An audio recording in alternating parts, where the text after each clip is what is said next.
slope of a ridge like a ship's prow from a pebbly sea. The afternoon sun had warmed the rock to a fine, fierce heat. Isaac, with his wide-brimmed hat and white cotton shirt to protect him from the burning light, sat under the lip of the ridge where there was still shade, watching the horizon. The desert rippled in rising waves of furnace air.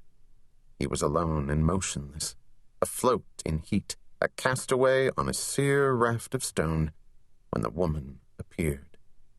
At first she was just a dot down the unpaved road that led from the distant towns where Isaac's keepers went to buy food and supplies.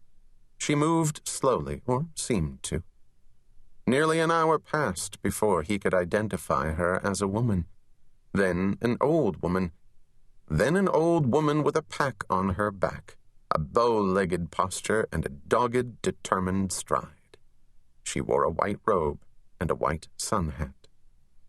The road passed close to this rock, almost directly beneath it, and Isaac, who didn't want to be seen, though he could not say why, scooted behind a boulder and crouched there as she approached. He closed his eyes and imagined he felt the bulk and weight of the land beneath him, the old woman's 2 feet tickling the skin of the desert like a beetle on the body of a slumbering giant. And he felt another presence, deep in that earth, a quiescent behemoth stirring in its long sleep far to the west. The old woman paused beneath the shelf of rock as if she could see him in his hiding place. Isaac was aware of the break in the rhythm of her shuffling steps. Or maybe she had innocently paused to sip water from a canteen. She said nothing. Isaac held himself very still, something he was good at. Then her steps resumed. She walked on, leaving the road where a trail bent toward the compound. Isaac lifted his head and looked after her. She was many meters away now, the long light of the afternoon drawing her shadow alongside her like a leggy caricature. As soon as he saw her, she paused and turned back, and for a moment it seemed as if their eyes met, and Isaac hastily ducked away, uncertain whether he had been seen. He was startled by the accuracy of her gaze, and he remained hidden for a long time, until the sunlight angled deep into the mountain passes. He hid even from himself, quiet as a fish in a pool of memory and thought. The old woman reached the compound's gates and went inside and stayed there. Before the sky grew wholly dark, Isaac followed her. He wondered if he would be introduced to the woman, perhaps at dinner. Very few outsiders came to the compound. Of those who came, most came to stay. After Isaac had bathed and put on clean clothes, he went to the dining room. This was where the entire community, all 30 of the adults, gathered every evening.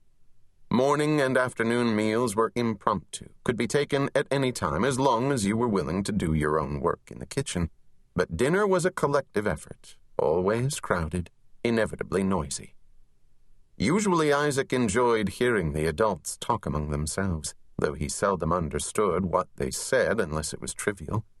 Whose turn it was to go to town for provisions, how a roof might be repaired or a well improved. More often, since the adults were mainly scientists and theoreticians, their talk turned to abstract matters. Listening, Isaac had retained few of the details of their work, but something of its general content. There was always talk of time and stars and the hypotheticals, of technology and biology, of evolution and transformation.